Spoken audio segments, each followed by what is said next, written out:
Assalamualaikum warahmatullahi wabarakatuh. Teman-teman semuanya, selamat datang kembali di channel Coffee Story by Hendy bareng gue Hendy. Di video kali ini gue mau berbagi tips cara frotting susu di mesin espresso rumahan yang kayak gini. Kebetulan brandnya yang gue pakai itu merek Almaz.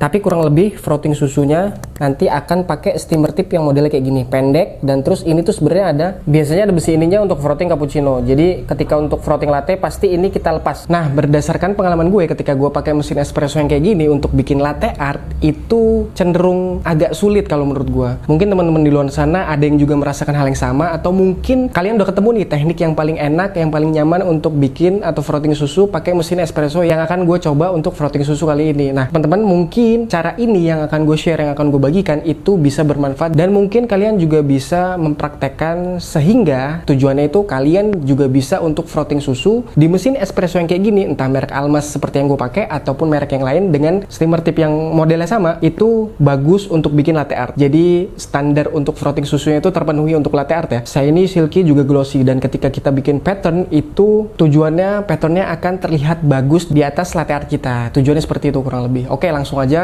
Gue akan coba frotting susunya ini, akan gue still kameranya supaya standby kalian juga bisa lihat. Yuk. Oke teman-teman, ini masih kosong, belum gue isi susu, tapi gue akan coba share sedikit dulu supaya nanti ketika gue frotting itu kalian sudah tahu tekniknya kayak gimana. Abis itu kalian tinggal lihat prosesnya kayak gimana. Nah, biasanya sih yang gue kulik nih, gue cara nyaman itu kayak gini untuk bikin latte ya, frotting. Ini kan pendek, steamer tipnya itu nggak mungkin bisa menjangkau milk jugnya itu lebih dalam lagi. Nah, batasnya itu cuma segini paling, karena terbatasnya ini pendek, terus juga ini nggak bisa ke atas bawah, dia hanya bisa ke kiri kanan kalau kita gerakin gitu loh. Nah, terus tantangan selanjutnya adalah ini kita harus menyesuaikan, karena ternyata setelah gue pakai ini kan bukan daily driver gue ya, maksudnya ini bukan mesin espresso yang sehari-hari gue pakai. Gue kan biasanya pakai merek lain yang kalian tahu, yang warna merah kan biasanya ada di video gue. Nah, itu steamer tipnya beda, terus ternyata tekanan uapnya itu ketika kita steam susu, frotting susu itu beda teman-teman. Yang gue rasakan lebih kenceng mesin espresso yang ini, cuman kendalanya adalah steamer tipnya pendek. Nah, itu aja sih kalau menurut gue. Cuman tekniknya yang akan gue lakukan adalah sama kurang lebih, cari posisi yang enak, jugnya supaya miring, supaya apa, terjadi vortex, supaya terjadi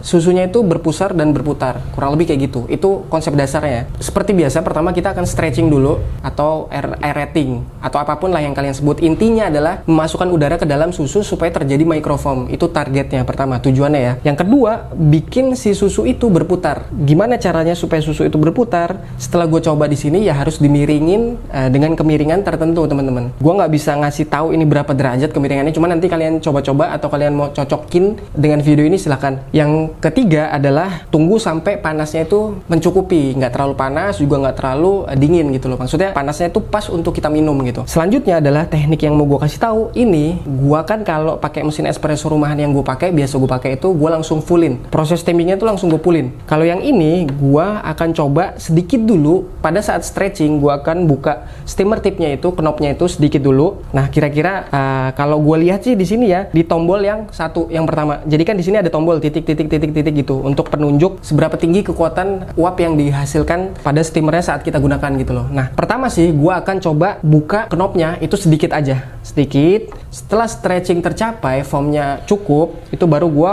fullin supaya dia berputar dan berbesar. Kurang lebih kayak gitu teman-teman. Itu konsep dasarnya dengan mesin ini, sependek dan sejauh pengalaman gue gitu. Nah, langsung aja gue coba. Kita coba sama-sama praktek, nanti kalian bisa lihat detailnya kayak gimana. Nah, kemudian kalian juga bisa ikutin. Tujuannya adalah supaya kalian mendapatkan hasil yang maksimal pada saat frotting susu dengan mesin espresso rumahan yang kayak gini, entah merek Almaz, entah merek yang lain dengan steamer tip yang sama gitu. Langsung ya. Gue sih biasanya posisi kayak gini nih, gue miringin kayak gini. Habis itu seperti yang tadi gue bilang, pertama pada saat stretching gue akan buka knopnya ini sedikit aja, nggak banyak-banyak. Pada saat nanti gue fullinnya itu ketika vortex, ketika gue pengen susunya itu berputar sampai tunggu suhunya cukup dan pas. Langsung ya, bismillahirrahmanirrahim.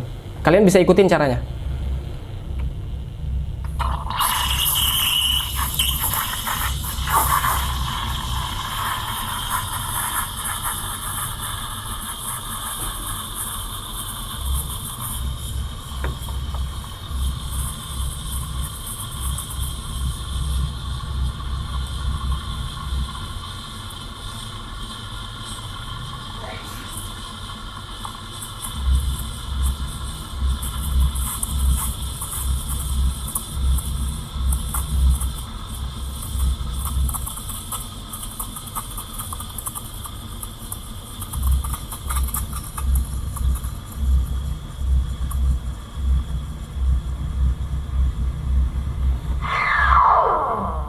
Oke, cukup teman-teman.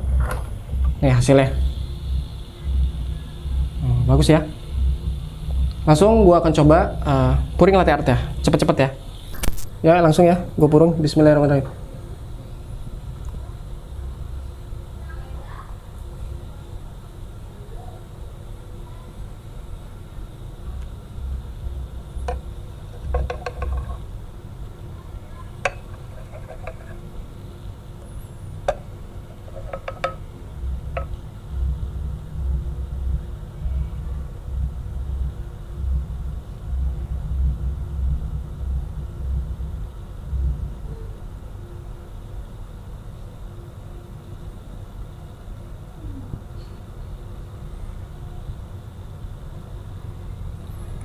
Nah, tuh teman-teman tuh hasilnya tuh.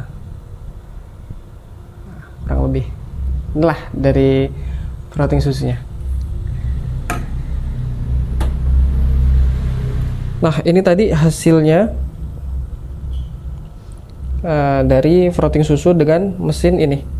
Almas yang gue pakai, kebetulan gue pakai mereknya Almas, tapi kurang lebih steamer tipnya yang kecil kayak gini nih teman-teman. Nah sebenarnya teman-teman, kalau kita tahu, maksudnya balik lagi gue tekankan, kalau kita paham kondisi mesin kita, terus kita sering ngulik, kemungkinan besar kita tahu posisinya kayak gimana untuk frotting susu yang baik dan benar untuk bisa bikin latte art. Ya memang intinya adalah harus ngulik dan kita paham mesin yang kita gunakan gitu loh kurang lebih. Yang penting standar untuk frotting susu itu kalian tahu semua, paham konsep dasarnya, yaitu stretching, aerating, masukin udara ke dalam susu, bikin microfoam, habis itu dicampur microfoamnya sama liquidnya.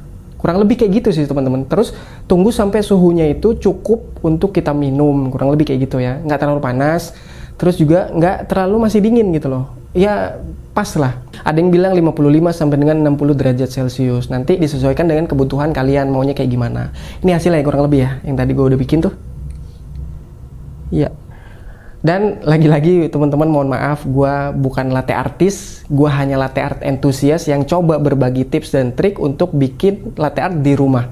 Ya tentunya dengan mesin espresso rumahan. Cuman di kemudian hari kalau gue ada dana juga, gue pengen upgrade ke mesin yang lebih bagus lagi, yang lebih komersial lagi, supaya gue bisa bikin tutorial yang lain lagi. Lagi-lagi teman-teman, tetap jika kalian suka dengan video yang gue bikin, silahkan like video ini, share jika bermanfaat, dan juga komen kalau ada pertanyaan mungkin seputar frotting susu atau video kali ini, atau mau nanya-nanya ke Instagram gue juga bisa follow di @coffeestorybehendi. Dan juga yang terpenting adalah subscribe jika kalian nanti kedepannya pengen update seputar tutorial, tips and trick, review alat kopi, itu kalian dapat notifikasinya langsung kalau udah subscribe, yaitu di channel Coffee Story Behendi. Oke, gue Hendy, sampai berjumpa di video selanjutnya. Wassalamualaikum warahmatullahi wabarakatuh. Tetap jangan lupa ngopi.